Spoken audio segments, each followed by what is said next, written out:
अस्सलाम वालेकुम गाइस, कैसे हैं आप लोग। जो आज हम पढ़ने वाले हैं वो पढ़ने वाले हैं जो हमारे पास इंटरेक्टिव सेशंस आ रहे हैं OSPI के दौरान। उसमें जो सवालात पूछते हैं, तो अभी तक तो 2 सवालात पूछे हैं और अगले जो सवाल पूछेंगे वो हमसे ही डायरेक्ट पूछेंगे, तो उसकी तो वीडियो नहीं आएगी। तो अभी तक नहीं पूछा कि डायबिटीज़ की काउंसलिंग और BLS या प्लीज़ या तो ये सवाल हो या इससे भी आसान सवाल हो, जो सब दे दें। अच्छा, डायबिटीज़ की काउंसलिंग में ना सबसे पहले आपने अपना इंट्रोडक्शन कराना होता है कि अस्सलाम वालेकुम, माय नेम इज़ डॉक्टर, मेरा नाम डॉक्टर तास्लीम है। मैं आपसे जो है ना आपकी शुगर के मुताल्लिक गुफ्तगू करूँगा। क्या आप अपनी इस गुफ्तगू में किसी और को भी शामिल करना चाहते हैं? क्या आप उर्दू ज़बान में गुफ्तगू करने में कंफर्टेबल हैं? यानी कि आप कंफर्टेबल की क्या उर्दू होती है यार? तो वो आपने उसे बता देना कि आप उर्दू ज़बान समझते हैं, क्या मैं आपसे उर्दू ज़बान में गुफ्तगू कर सकता हूँ। फिर आपने सबसे पहले स्टार्ट करना है कि यही होती है कि फ़ूड होती है, एक्सरसाइज होती है, इंसुलिन दवाई के बारे में, उसकी मॉनिटरिंग के बारे में, विजिट्स के बारे में, उसके जो पेचीदगियाँ होती हैं, कॉम्प्लिकेशंस होती हैं, उनके बारे में गुफ्तगू करनी है, और उसकी कोई फुट से रिलेटेड चीज़ होती है उसके बारे में गुफ्तगू करनी है। सबसे पहले लाइफस्टाइल मॉडिफिकेशन के बारे में गुफ्तगू करनी है कि आपने जो है ना अपनी ज़िंदगी के अंदर जो है ना खुराक में क्या तब्दीली लानी है। आपने ऐसी खुराक खानी है जिसके अंदर हाई फाइबर हो, फाइबर ज़्यादा हो, और आपने ऐसा करना है कि आपने ना थोड़ा खाना खाना है। बेशक आप ज़्यादा खाना खा लें, मतलब ज़्यादा खाना नहीं, मतलब थोड़ा खाना खाना है लेकिन ज़्यादा टाइम खा लें, कोई मसला नहीं। फॉर एग्जाम्पल, बजाय इसके कि हर 8 घंटे बाद आप जो है ना भर के खाना खा रहे हो, पेट भर के चावल है, रोटी है, सालन है, कीमे हैं, तो आपने ऐसा नहीं करना है। बल्कि आपने ऐसे करना है 4 घंटे बाद खा लें, लेकिन थोड़ा खाना है, ठीक है, ताकि जो है ना आपकी शुगर कंट्रोल रहे। और आपने होल ग्रेन को प्रेफर करना है। आपने अवॉइड किसको करना है? एक तो फ्राइड चिकन्स को, आपने फ्राइड फूड्स को अवॉइड करना है, और आपने शुगर को, सॉफ्ट ड्रिंक को, और जो है ना मिठाइयों को, मीठी चीज़ों को, डिज़र्ट्स उसको आपने अवॉइड करना है। और आपने जो है ना सफ़ेद रोटी नहीं खानी, ठीक है। तो ये आपने चीज़ें नहीं खानी जो मतलब शुगर वाली चीज़ें। ख़ासतौर पे अब रमज़ान चल रहा है, तो रमज़ान के अंदर अगर आप रोज़े रख रहे हैं, आपके डॉक्टर ने आपको कहा है कि आप रोज़े रख सकते हैं, आपके अंदर इतनी काबिलियत है, सेहत है, आपकी सेहत इजाज़त देती है रोज़े रखने की, तो आपने अफ्तारी के अंदर जो है ना पकोड़े, समोसे, ये रोल, तली हुई चीज़ें आपने नहीं खानी। बल्कि आपने जो है ना वो इनके अलावा जो हाई फाइबर चीज़ें हैं, सैलड वगैरह है, मीठा नहीं, मतलब मुनासिब सैलड वगैरह हो, वो चीज़ें आपने खानी है। उसके अलावा आपने खाना खाने के बाद एक्सरसाइज करनी है, ठीक है। एक्सरसाइज आपने एडवाइस देंगे तो आप 30 मिनट के लिए जो एटलीस्ट एक्सरसाइज कर लें रोज़ाना। और एक्सरसाइज करते हुए या चलते फिरते हुए, आपने वॉक करते हुए, आपने ये ख्याल रखना है कि आपने अपनी जेब के अंदर कोई टॉफ़ी, कोई जो है ना आपने खजूर रख लेनी है, कोई मीठी चीज़ रख लेनी है, ताकि अगर आपके ऐसा लग रहा हो कि आपका जो है ना शुगर कम हो रहा है, या आपका ऐसे जो है ना चक्कर आ रहे हैं, या आपकी एनर्जी कम हो रही है, ताकत कम हो रही है, तवानाई कम हो रही है। अब उर्दू में कैसे चेंज करूँ उसकी एनर्जी की? आपकी तवानाई कम हो रही है, एनर्जी कम हो रही है, तो आप उसको जो है ना टॉफ़ी को या उस खजूर को खा लें, ठीक है। आपने एक्सरसाइज कर ली, फिर आपने जो अपनी मेडिकेशंस हैं, आपको जो इंसुलिन कहा गया है, जो आपको जो है या मेटफॉर्मिन या जो भी दवाई है, वो आपने बाकायदगी के साथ लेनी है। और अगर आपको लग रहा है कि आपकी शुगर कंट्रोल हो गई है, आपको दवाई की ज़रूरत नहीं है, तो आपने अपने सबसे पहले डॉक्टर से रुजू करना है, और डॉक्टर से रुजू करके फिर आपने उनसे जो है ना इस बारे में गुफ्तगू करनी है, इस बारे में जो है ना डिस्कशन करनी है कि हाँ, क्या मैं दवाई को छोड़ सकता हूँ, या दवाई को मुझे अभी लेते रहना चाहिए। और एक ख़ास बात जो मैं भूल गया हूँ बताना, वो ये है कि जब आपने खाना आ जाए तो उसके बाद आपने अपनी इंसुलिन लगानी है। ऐसा नहीं करना कि अभी खाना बनने में जो है ना 15 मिनट दूर है, 15 मिनट देरी है, और आप इंसुलिन लगा के बैठ जाए, और खाना जो है अल्हम्दुलिल्लाह से जो है ना घंटे बाद बन रहे। क्योंकि ऐसा बहुत होता है कि घर वालों से पूछोगे कितनी देर में खाना बन जाए, 15 मिनट बन जाएगा। 15 मिनट की जगह जो है ना वो पौना घंटा लगाते हैं, आधा घंटा कहेंगे तो वो 1 घंटा लगाते हैं। उनका टाइम अलग ही चल रहा होता है, वो अलग जोन में चल रहे होते हैं, वो अल्लाह ताला ने कुछ अलग ही बनाया उनका टाइम जोन। तो जब खाना आपके सामने आ जाए, पड़ा हुआ हो, फिर आपने अपनी इंसुलिन लगानी, क्योंकि 15 मिनट पहले लगानी होती है, वरना आप जो है ना हाइपोग्लाइसीमी की वजह से आपको चक्कर आ जाएंगे। उसके अलावा आपने अपनी ब्लड शुगर को जो है ना मुसलसल मॉनिटर करते रहना होता है।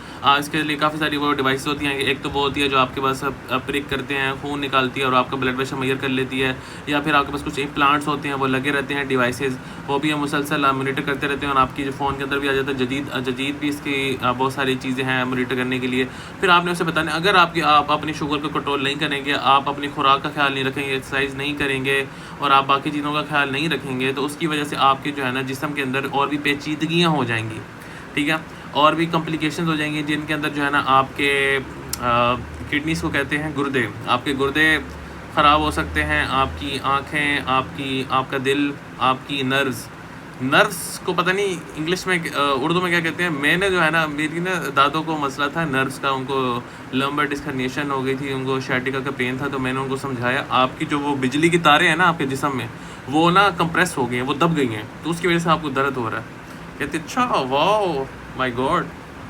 तो आपने उनको समझाना कि आपकी नर्व्स जो है ना वो कंप्रेस हो जाएंगी।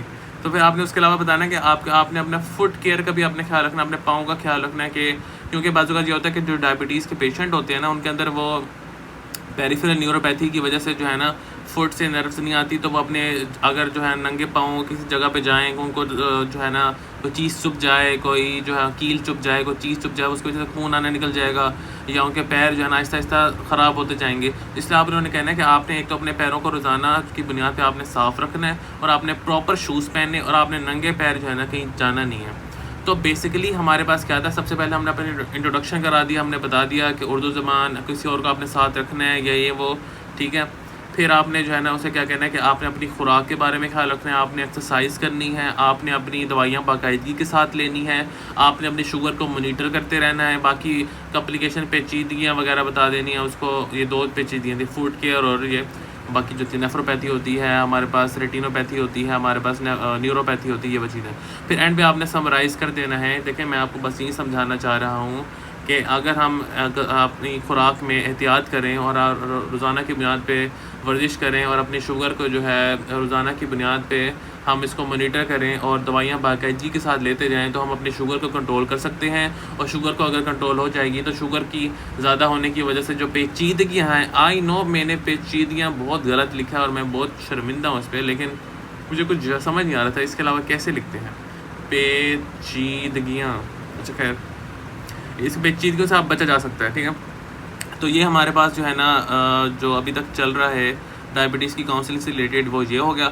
अब हम पढ़ते हैं BLS। ये BLS भी पूछ रहे हैं वो क्या होता है। ये वैसे तो BLS काफ़ी सारे बच्चों ने किया हुआ है N70 में, shout out to Ahmed Usman, उसके एफर्ट्स हैं माशाल्लाह। तो लेकिन अभी मुझे भी थोड़ा सा रिवाइज़ करने की ज़रूरत थी, तो भूल गया था। तो मसल मेमोरी में अल्हम्दुलिल्लाह रिवाइस आ गया। उसमें ये था कि सबसे पहले आपने सीन की सेफ्टी करनी है। अब हो सकता है वो बंदा बेचारा जो भी बेहोश हुआ हो, वॉशरूम के अंदर हुआ हो, या पता नहीं वो किस जगह पे हुआ हो, तो आपने उस पूरे सीन को सेफ करना है, किसी एक प्रॉपर जगह पे लेकर आना है। नीचे जो है ना वो हार्ड जगह हो, वो इस तरह की जगह आपने, उसे कहते हैं सीन को सेफ करना है। कि आपने जो CPR स्टार्ट करना है उसे कहते सीन तो सेफ हो। फिर आपने उस रिस्पॉन्सिवनेस चेक करनी है। आप खड़े हुए हैं ना, आपने सीन को सेफ कर लिया, सीन आपने जो सीन है सेफ, ये बोलना है, ऐसे ही बोलना है। अब आप कहेंगे ये क्या मजाक चल रहा है, जिन्होंने BLS नहीं लिया वो कहेंगे ये क्या हो गया भाई, ये नहीं, ऐसे ही करना है। आपने कहना सीन इज सेफ। फिर आपने कहना है उस बंदे के नीचे अपने जो है ना नीज पे बैठ जाना, जिस तरह हम बैठते हैं अत्तहियातों के लिए बैठते हैं, ठीक है। अत्तहियातों के लिए बैठते हैं, आपने ऐसे बैठना है। और उसके बाद आपने कहना है hello mister are you okay, और उसके कंधों पे शोल्डर्स पे ना टैप करना है ज़ोर ज़ोर से। आई नो आप लोगों को पता अजीब लग रहा है कि क्यों चीख रहा है भाई, ऐसे ही करना है और ऐसे ही होता है, हमें भी ऐसे सिखाया। सबसे पहले आपने खड़े हुए हैं ना, आपने सीन इज सेफ करना है, सीन इज सेफ। फिर उसके बाद आपने hello mister are you okay. क्या पता वो बंदा जो गिरा हो सकता है उसे CPR की जरूरत ना हो सकता, वो बेहोश हो गया हो सकता है, ऐसे चक्कर आ गया हो, तो आपने ऐसे टैप करेंगे। अगर वो इस तरह का है, बेहोश हो गया हो या उसको हाइपोग्लाइसीमिया हो गया हो, तो वो उस तरह टैप करने से ठीक हो जाएगा। फिर आपने कॉल फॉर हेल्प करनी है। आपने कहना है anyone here help me, sorry anyone help me, ठीक है। इस तरह आपने चीखना है, जब नीचे बैठ गया आपने चीखना है एनीवन हेल्प मी, ठीक है। आपने वो जो भी करीब लोग होंगे वो आपके करीब आ जाएंगे मदद करने के लिए, और उनसे कहना आपने एम्बुलेंस को कॉल करें। और आपने ये लाइन बोलनी होती है call for help and activate the emergency response, bring the AED। यार ये इन्होंने इतनी बार करवाया था हमसे BLS के अंदर। Call for help and activate the emergency response system and bring the AED। AED का मतलब होता है ऑटोमेटेड एक्सटर्नल डिफिब्रिलेटर। ये डिफिब्रिलेटर होता है जो खुद ही काम कर लेता है और उसको डिफिब्रिलेशन देता है जिनको भी ये मसला होता है। फिर आपने उस बंदे की ना कैरोटिड पल्स चेक करनी, क्योंकि अगर तो वो बंदा मतलब सही चल रहा है काम उसका, तो उसकी कैरोटिड पल्स आ रही होगी, या फिर उसकी रिस्पायरेशन चल रही होगी। रिस्पायरेशन देखने के लिए आपने उसका, पहले होता था कि वो फोक देखते थे, वो नाक से निकल, अब ये होता है कि आप चेस्ट की एक्सपेंशन देख लेते हो कि वो हो रही है या नहीं हो रही, एब्डोमेन की हो रही है नहीं हो रही, उससे पता चल जाए। अगर वो नहीं हो रही तो फिर आपने CPR स्टार्ट करें ताकि जो ब्रेन डैमेज हो उससे बचाया जा सके। कैसे करते हैं, आपने स्टर्नम पे आपने नीचे अत्तहियातों के सिचुएशन में बैठे हुए हैं, आपने दोनों हाथों को फुल एक्सटेंड कर लेना, किसी को फ्लेक्शन नहीं करनी आपने, क्योंकि एल्बो पे बच्चे अक्सर फ्लेक्शन कर जाता है, आपने बताना है फुल एक्सटेंड करके आपने उसके स्टर्नम के ऊपर हाथ रखना है और आपने जो है ना उसको कंप्रेशन देनी है तकरीबन 5 से 6 सेंटीमीटर तक उसकी गहराई हो और 1 मिनट के अंदर 100 से 120 तक हो और जो है ना चेस्ट को रिकॉइल होने देना है। एक बार आपने नीचे दबाया फिर उसको ऊपर आने देना, ये नहीं कि नीचे दबाई जा रहे हो तोड़ी जा रहे हो उसको, तो इतना नहीं करना, ठीक है। और दोनों हाथों से करनी है। और उसके बाद जो है ना आपने ये होती है कि 32 की रेशो होती है, कहीं पे 15:2 है कहीं पे 32 है, ये कंफर्म कर लीजिएगा। तो ChatGPT ने 32 का एक वीडियो ने 15:2 भी कह रहा था, तो वो देख लेना। एम्बो बैग हम 15 का प्रेशर देते हैं, फिर 2 जो है ना हम एम्बो बैग से उसको वो उससे दबाते हैं तो उससे हवा जाती है ताकि लंग्स जो है ना वो खुल सकें और उसमें स्टार्ट हो सके। और इसमें भी एम्बो बैग को दबाते हुए भी दरमियान में जो ब्रेक लेते हैं ना, एक दबाने के बाद हम कहते हैं 1001 ताकि एक ब्रेक आ जाए, गैप आ जाए। फिर उसके बाद उसके जो हमने करनी है ना, तो एयर वे भी तो क्लियर होना चाहिए, तो आपने हेड को ना टिल्ट कर लेना है, 1 मिनट, हाँ हेड को टिल्ट करना है और चिन को लिफ्ट कर लेना है। तो इस तरह से उसकी पोजीशन बना लेनी है कि उसकी पोजीशन ये ऐसे, मतलब पता नहीं क्या बना रहा हूँ मैं, उसका बस ऊपर की तरफ हो, ये चिन ऊपर की तरफ आपने कर लेनी है, ठीक है, यही होता है। बाकी AED जब आ जाएगा ना, क्योंकि हमने कहा था कि activate the emergency response bring the AED, जब AED आ जाएगा ना, आप AED वो एक मशीन होती है, आप इसकी वीडियो देख लेगा, उसमें आपके पास पैड्स होते हैं, 2 पैड्स आपने ना छाती के ऊपर लगाना है। सबसे पहले आपने उसका जो एक्सपोजर करना होता है, आपने उसके बटन खोलने होते हैं, बटन खोलने के बाद आपने उसकी छाती को जो है ना वो जो उसकी चेस्ट होती है उसको जो है ना, उसमें रेज़र किट भी होती है, रेज़र से आपने उसको साफ़ करना था ताकि वरना वो चिपकेंगे नहीं ना पैड्स। रेज़र से आपने साफ़ कर लेना, रेज़र से साफ़ करने के बाद जो है ना आपने पैड्स को लगा देना, उसमें वो डायरेक्शन लिखी होती है किस तरह से लगाने होते हैं। वो लगाने के बाद जो है ना आपने वो मशीन को दबा देना। मशीन के अंदर ऑप्शन होता है कि आपने बच्चा है या बड़ा है, तो आपने वैसे कुछ भी नहीं दबाना, क्योंकि बच्चे के लिए दबाना होता है, बड़े के लिए वो ऐसे ही चल रही होती है। आप वो मशीन खुद एनालाइज़ करेगी रिदम को और आपको मशीन को आएगी शॉक इज़ एडवाइज्ड। आपने वो बटन दबा देना तो शॉक आ जाएगा, फिर आपने उस जगह से हट जाना है और किसी को भी कहना है कि आपने पेशेंट के करीब नहीं आना, वरना उसको भी करंट लग जाएगा। इस तरह से वो हो जाएगा, फिर वो मशीन खुद ही कहती रहेगी, आपने उसको जवाब देते रहना है और इस तरह से वो जिंदा हो जाएगा इंशाल्लाह। तो ये बेसिकली BLS होता है। या अल्लाह प्लीज़ अब पता चले हमारी बारी जो है ना ATLS आ जाए, एडवांस, पता नहीं इसका होता भी यही है एडवांस। बच्चे कहते हैं ATLS वही होता है CABCD वगैरह। खैर BLS हमारे पास हो गया।